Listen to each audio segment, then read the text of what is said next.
Hi guys, welcome back to my channel KshethraBhoomi'sVlogs. Vlogs. എല്ലാവരും സുഖമായിരിക്കുന്നു എന്ന് വിശ്വസിക്കുന്നു. ഇന്നത്തെ വീഡിയോയിൽ ഞാൻ കാണിക്കുന്നത് മഷ്റൂം കൊണ്ടുള്ളൊരു കിട്ടിലൻ ഫ്രൈ ആണ്. സൂപ്പർ ടേസ്റ്റി ആയിട്ടുള്ള ഒരു മഷ്റൂം ബജി എന്ന് വേണമെങ്കിൽ നമുക്ക് ഇതിനെ പറയാം. സൂപ്പർ ടേസ്റ്റാണ് കേട്ടോ, കുട്ടികൾക്കൊക്കെ വളരെ ഇഷ്ടമാവും. അപ്പം നമുക്ക് വീഡിയോയിലേക്ക് പോവാം. വീഡിയോയിലേക്ക് പോകുന്നതിന് മുമ്പ് നമ്മുടെ ചാനൽ സബ്സ്ക്രൈബ് ചെയ്തിട്ടില്ലാത്ത എല്ലാവരും ഒന്ന് സബ്സ്ക്രൈബ് ചെയ്യണേ. അപ്പോൾ ആദ്യമായിട്ട് നമുക്ക് ഈ ബട്ടൺ മഷ്റൂം വേണം. ഇത് ഇങ്ങനെ ചെറിയ പീസായിട്ട്, ഒരുപാട് കട്ടി കുറച്ചിട്ടല്ല, ഒരു ചെറിയൊരു കട്ടിയിൽ നമ്മൾ ഇങ്ങനെ കട്ട് ചെയ്തെടുക്കുക. ഇതിലേക്ക് കുട്ടികൾക്കായതുകൊണ്ട്, മുതിർന്നവർക്ക് വേണമെങ്കിൽ കുറച്ച് എരിവ് ഇടാം, കുട്ടികൾക്കായതുകൊണ്ട് ഞാനൊരു സ്പൂൺ കാശ്മീരി ചില്ലിയാണ് ആഡ് ചെയ്തിരിക്കുന്നത്.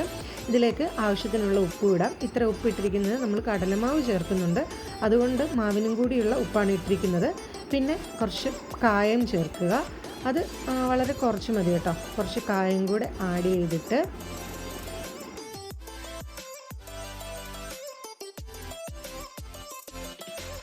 ഇതിലേക്ക് ഒരു 4-5 ടേബിൾ സ്പൂൺ കടലമാവ് ആഡ് ചെയ്യുക. ഞാൻ വീഡിയോ പോസായി പോയായിരുന്നു, അതുകൊണ്ടാണ് കടലമാവ് ആദ്യം ഇട്ടതിൻ്റെ വീഡിയോ കാണാത്തത്. ഇതിലേക്ക് കടലമാവ് ആഡ് ചെയ്തതിന് ശേഷം പാകത്തിന് വെള്ളം കൂടി ഒഴിക്കുക. ഒരു 1/4 ഗ്ലാസ് വെള്ളം ആഡ് ചെയ്തതിന് ശേഷം നന്നായിട്ട് മിക്സ് ചെയ്യുക. നമ്മൾ ഒരുപാട് അമർത്തി മിക്സ് ചെയ്യരുത്, കാര്യം ഇത് മഷ്റൂം ഭയങ്കര സോഫ്റ്റ് ആയതുകൊണ്ട് അത് പൊട്ടിപ്പോവും. അതുകൊണ്ട് സൂക്ഷിച്ച് വളരെ പതുക്കെ എല്ലായിടത്തും മിക്സ് ആവുന്നത് പോലെ നന്നായിട്ട് മിക്സ് ചെയ്ത് കൊടുക്കുക. ഇനി ആവശ്യമെങ്കിൽ നമുക്ക് കുറച്ചുകൂടെ കടലമാവ് ആഡ് ചെയ്ത് കൊടുക്കാം.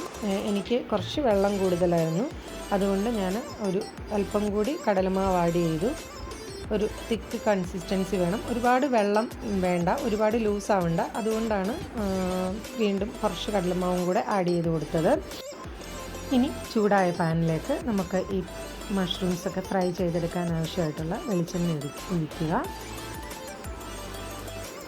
എണ്ണ നന്നായിട്ട് ചൂടായിട്ടുണ്ട്. ഇതിലേക്ക് നമ്മൾ ഓരോരോ മഷ്റൂംസായിട്ട് എടുത്തിട്ട് കൊടുക്കണം. എല്ലാം കൂടി ഒരുമിച്ച് ഇടരുത്, അപ്പോൾ ഇങ്ങനെ ഒരുമിച്ച് ഒട്ടിപ്പിടിച്ച പോലെ ഇരിക്കും. അപ്പോൾ നമുക്ക് സെപ്പറേറ്റ് ആയിട്ടുള്ള ഓരോരോ പീസ് കിട്ടത്തില്ല. അതുകൊണ്ട് ഓരോരോ മഷ്റൂംസായിട്ട് സെപ്പറേറ്റ് ആയിട്ട് മാറ്റി ഇട്ട് കൊടുക്കുക.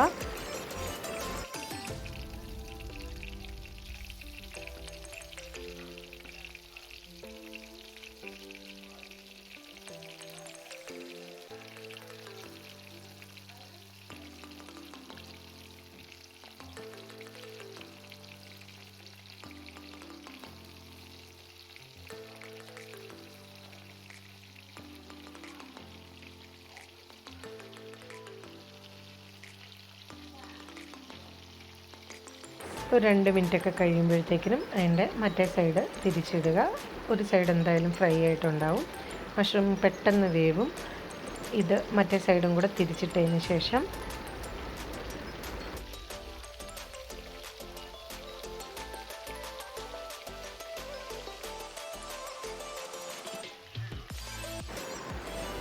അതിനുശേഷം നമുക്കിതിലേക്ക് കുറച്ച് കറിവേപ്പില ആഡ് ചെയ്ത് കൊടുക്കാം.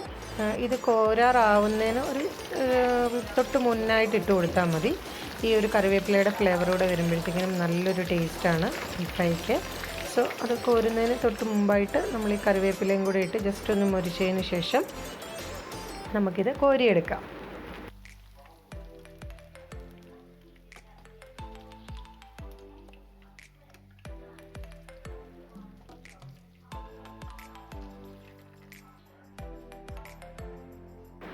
ഇപ്പം മഷ്റൂം ഫ്രൈ ഒക്കെ നല്ല സൂപ്പറായിട്ടായിട്ടുണ്ട്. നമുക്കിതൊരു സെർവിങ് ഡിഷിലേക്ക് മാറ്റാം. ഇത് ശരിക്കും കുട്ടികൾക്കൊക്കെ ഭയങ്കര ഇഷ്ടപ്പെടുന്നൊരു ഫ്രൈ ആണ്. എൻ്റെ മോള് ഒരു വെജിറ്റബിൾസും കഴിക്കാറില്ല, പക്ഷേ അവളെ കഴിപ്പിക്കാൻ വേണ്ടിയിട്ടാണ് ഇങ്ങനത്തെ ഒരു റെസിപ്പി ട്രൈ ചെയ്ത് നോക്കിയത്. അപ്പം നന്നായിട്ട് ഇഷ്ടമാണ്. എപ്പോഴും ഞങ്ങൾ ഇവിടെ ഉണ്ടാക്കാറുള്ളതാണ്. നല്ല സൂപ്പർ ടേസ്റ്റി ആയതുകൊണ്ട് ഞാൻ എൻ്റെ എല്ലാ കൂട്ടുകാർക്കുമായിട്ട് ഷെയർ ചെയ്യുകയാണ്. അപ്പം ബാക്കിയുള്ള മഷ്റൂംസ് എല്ലാം കൂടി ഞാനൊന്ന് ഫ്രൈ ചെയ്തെടുക്കുകയാണ്. ഫൈനലി നമ്മുടെ മഷ്റൂം ഫ്രൈ ഇവിടെ റെഡി ആയിട്ടുണ്ട്. സൂപ്പർ ടേസ്റ്റാണ്. എല്ലാവരും ഒന്ന് ട്രൈ ചെയ്ത് നോക്കണം കേട്ടോ. അപ്പം ഇന്നത്തെ മഷ്റൂം കൊണ്ടുള്ള ഈ റെസിപ്പി എൻ്റെ എല്ലാ കൂട്ടുകാർക്കും ഇഷ്ടപ്പെട്ട് കാണും എന്ന് വിശ്വസിക്കുന്നു. എല്ലാവരും ഒന്ന് ട്രൈ ചെയ്ത് നോക്കണം കേട്ടോ.